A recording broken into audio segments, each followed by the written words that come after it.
Ladies and gentlemen, I am Lady Lilith, and welcome to Eerie Embers.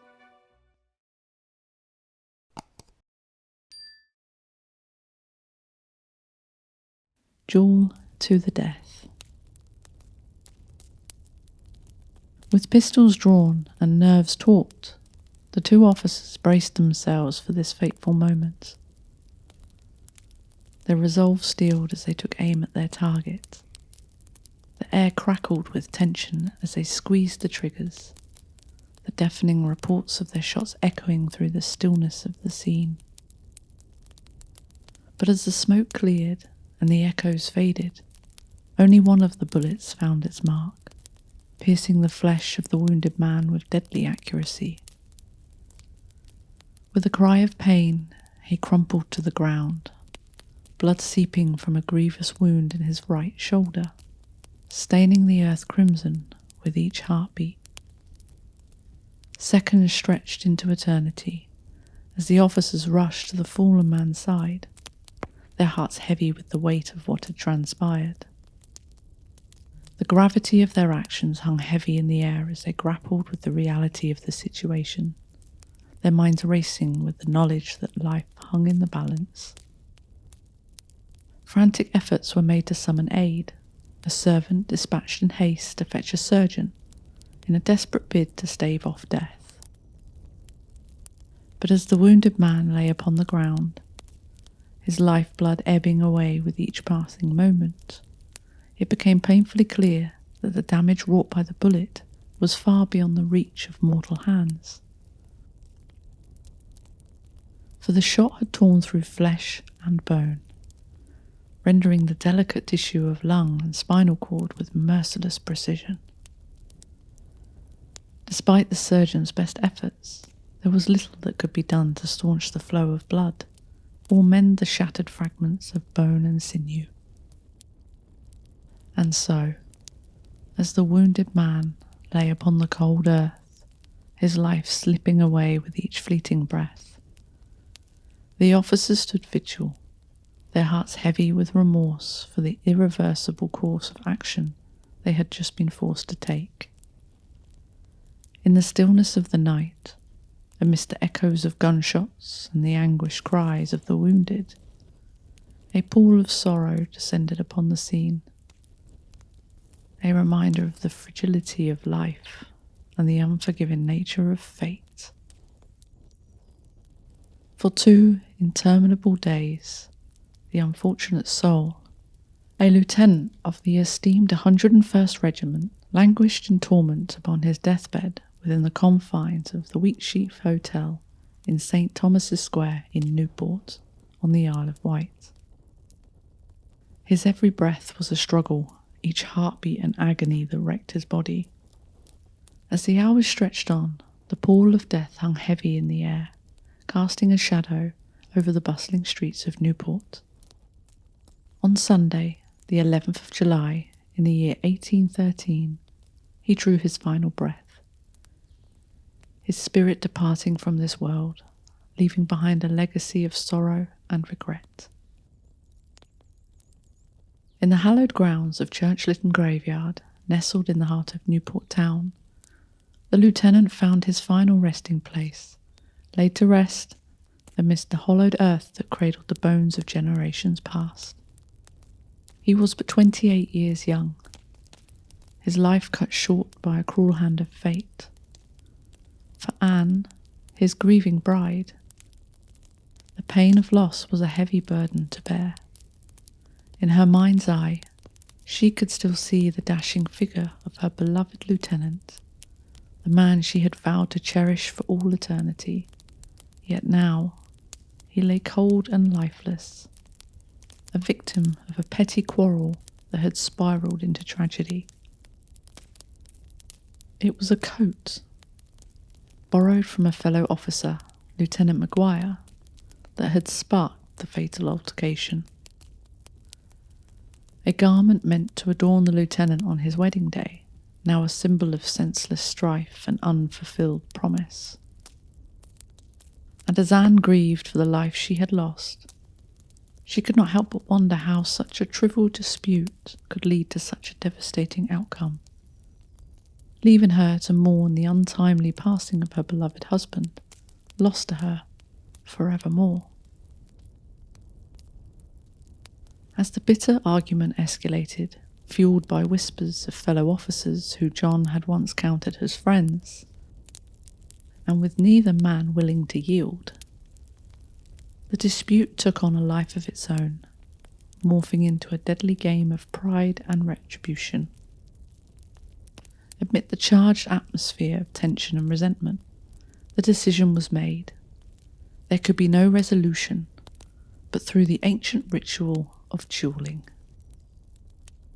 The challenge was issued, the die cast, and the reluctant Lieutenant Blundell found himself thrust into the grim preparations for the confrontation that would decide the fate of both men.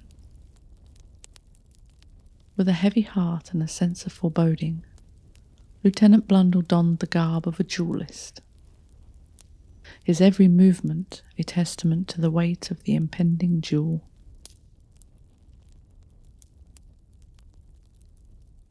As he adjusted the folds of his coat and fastened the buttons of his shirt, he could feel the weight of expectation bearing down upon him, the gravity of the situation pressing in from all sides. Yet amidst the clash of swords and the whispered prayers of onlookers, there lingered a sense of reluctance, a nagging doubt that this course of action was not the path to resolution, but rather a descent into madness and folly. And as Lieutenant Blundell prepared to face his adversary, he could not shake the feeling that, in seeking to uphold his honour, he risked losing everything that truly mattered.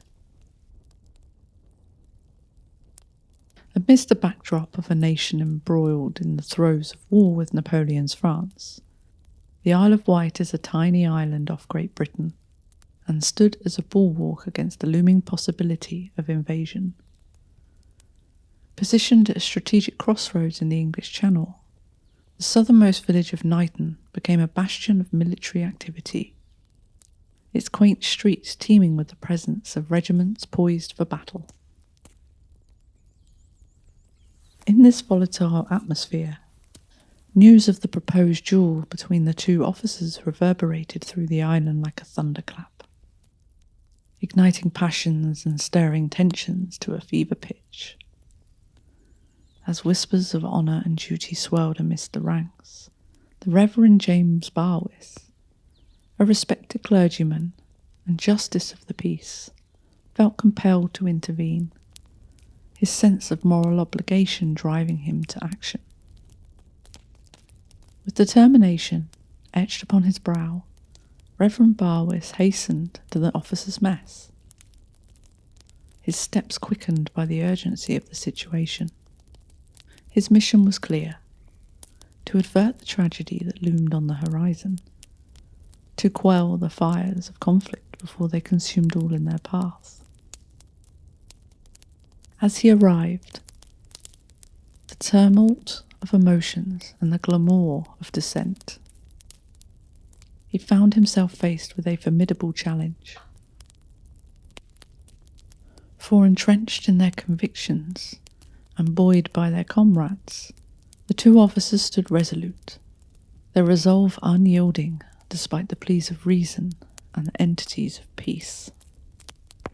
In the end, the honour of the regiment hung precariously in the balance, a heavy burden that neither officer could bear to relinquish. And so, with heavy hearts and conflicted souls, they reluctantly accepted their fate, resigned to the inevitability of the duel that would decide not only their own destinies, but the fate of all who stood witness to the unfolding tragedy. As a gesture of deference to the vicar's heartfelt plea, both men solemnly pledged that no duel would stain the hallowed grounds of Knighton parish, their honour bound by a sacred oath to preserve the sanctuary of the village's name. With this pact sealed, Arrangements were swiftly made to determine the site of the impending confrontation. After much deliberation and debate, it was decided, by a majority vote, that the duel would unfold in a place befitting its gravity, a local steeped in history and shrouded in foreboding. Thus, just beyond the ancient walls of Carisbrooke Castle, a timeless bastion of power and defence that loomed at the heart of the island, the stage was set for this fateful encounter. For over a millennium, Carisbrooke Castle stood as a silent sentinel, bearing witness to the ebb and flow of history. Its storied walls whispering tales of triumph and tragedy, yet beneath its imposing facade lay a darker truth, a history marred by misfortune and shadowed by unrest. As the appointing hour drew near and the dueling ground lay silent in anticipation, the looming presence of Carisbrooke Castle stood on a sombre pall over the proceedings, its ancient stones bearing silent witness to the impending clash of swords and the weight of honour hanging heavy in the air. And as the sun dipped below the horizon, casting long shadows upon the castle's weathered walls, the stage was set for a duel that would echo through the annals of time, leaving an indelible mark upon the history of the island and the souls of all who beheld its solemn spectacle. As the first light of dawn illuminated the horizon on that fateful morning of Friday the 9th of July, Reverend Barwis watched with a heavy heart as the opposing parties gathered beneath the ancient walls of the castle. Despite his reservations, the arrangements had been made, and now all that remained was to witness this solemn ritual unfold. Eyewitness accounts from both the subsequent inquest and murder trial paint a vivid picture of a scene that unfolded beneath the shadow of the castle's eastern wall. In the dry ditch that ran parallel to the imposing fortifications, the dueling ground was set, its rugged terrain providing an equal footing for both combatants. As Lieutenant Blundell stood poised to defend his honour, Lieutenant Gilchrist stood steadfast at his side, serving as his second and offering words of encouragement in the face of the impending conflict. Across from them, Lieutenant Maguire and his second, Lieutenant Hemming, prepared themselves for the solemn duty that lay ahead, their resolve unshaken despite the gravity of the situation. In the solemn silence that enveloped the dueling ground, 2 additional officers of the regiment, Kingsley and Slater, stood as a witness to the unfolding drama. And as the first rays of sunlight bathed the battlefield in a golden hue, the stage was set for a confrontation that would test the mettle of all who stood witness to its solemn spectacle. With meticulous care, the pistols were selected and examined, their barrels checked and their mechanisms primed and loaded with deadly precision. As the tension thickened in the air, the 2 adversaries exchanged a final handshake, a silent acknowledgement of the gravity of the moment that lay ahead.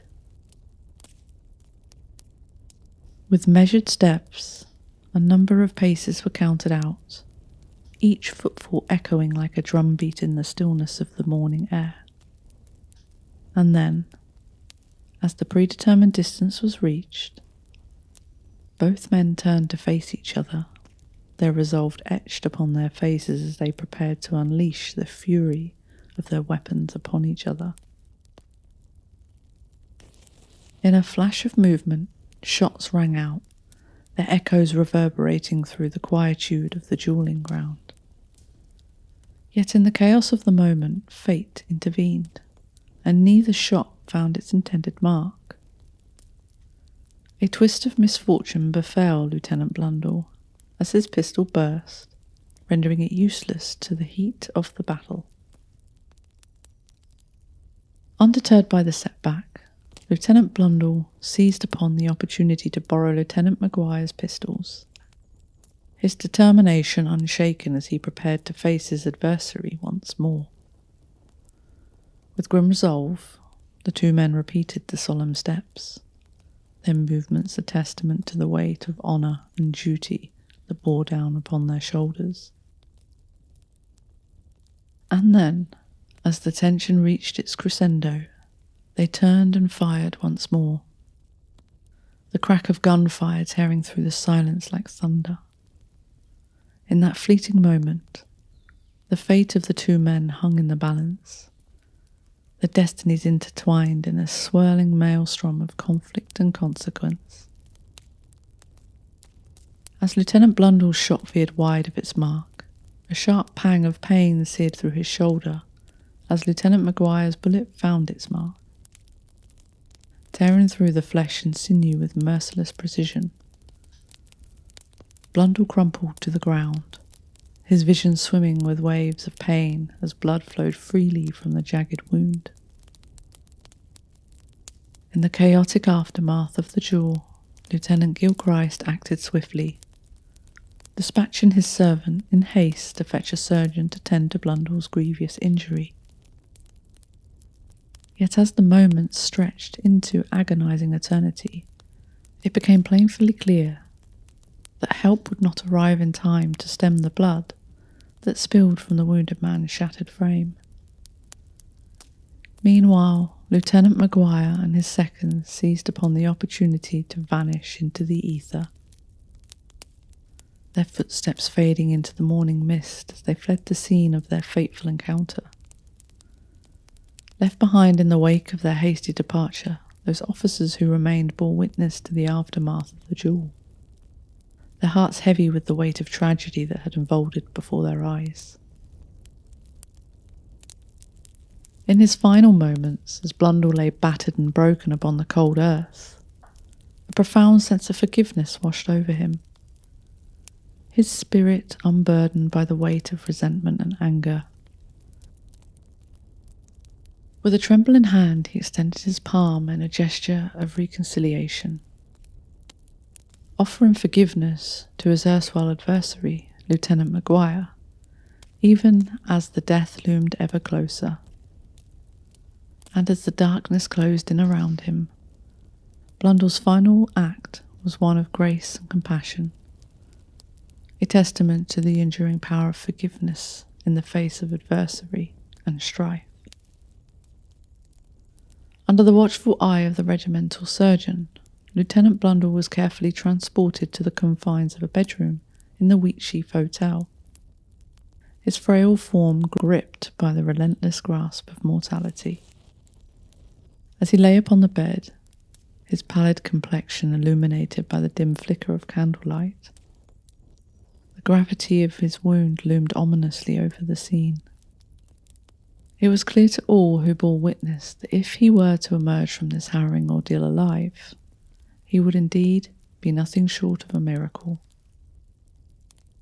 In the quiet solitude of his final moments, Lieutenant Blundell confided in Captain T. Bayliss of the Army Depot Staff, his voice barely a whisper amidst the hushed murmurs of the gathered onlookers. With a heavy heart and a soul burdened with the weight of regret, he revealed the truth that lay hidden beneath the veneer of honour and duty. It was against my own wishes, he confessed, his words tinged with a poignant sense of resignation. I fought Maguire at the behest of my fellow officers, their voices drowning out the echoes of my own conscience in the glamour of battle. In this solemn confession, the tragic tale of Lieutenant Blundell's final moments unfolded, a poignant reminder of the destructive power of pride and the perilous path that lies ahead for those who heed its siren call. And as the flicker of life slowly waned within him, Lieutenant Blundell's lament echoed through the hallowed halls of the Wheatsheaf Hotel, a haunting testament to the folly of men and the immutable bonds of brotherhood that bind them together in life and death.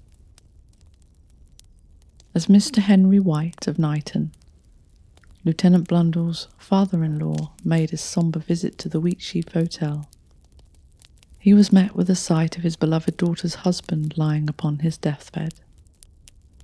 His once vibrant spirit now dimmed by the spectre of mortality that loomed over him. With each laboured breath, Blundell's frail form betrayed the toll exacted by the cruel hands of fate. His words choked with bitterness and regret as he recounted the tragic events that had led him to this precipice of despair. "It was bad business," he muttered, his voice a mere whisper amidst the suffocating silence of the room. In the dim light of the chamber, his eyes betrayed the weight of untold sorrow, his soul burdened by the weight of an unbearable truth. "I did not wish for this," he confessed, his words a lament for the shattered dreams and shattered lives that lay in wake of his ill-fated jewel. "I was forced into this by the whims of others. I was coerced by the voices of my fellow officers, who clamoured for the bloodshed in the name of honour and pride." With each passing moment, the veil of mortality drew ever closer, its icy grip tightening around Blundell's fragile form as he tethered on the precipice of oblivion. And as the shadows lengthened and the hours waned, he breathed his last, his final moments a testament to the unforgiving cruelty of fate and the fragile nature of human existence. At the subsequent inquest presided over by the Isle of Wight coroner, Thomas Sewell, the grim reality of Lieutenant Blundell's demise was laid bare for all to see. The post-mortem evidence painted a harrowing picture of the extent of his injuries. From the shattered shoulder blade to the punctured lung and the fractured rib, every wound bore witness to the unfathomable depths of suffering endured by a man whose life had been cut short by the folly of his own kind.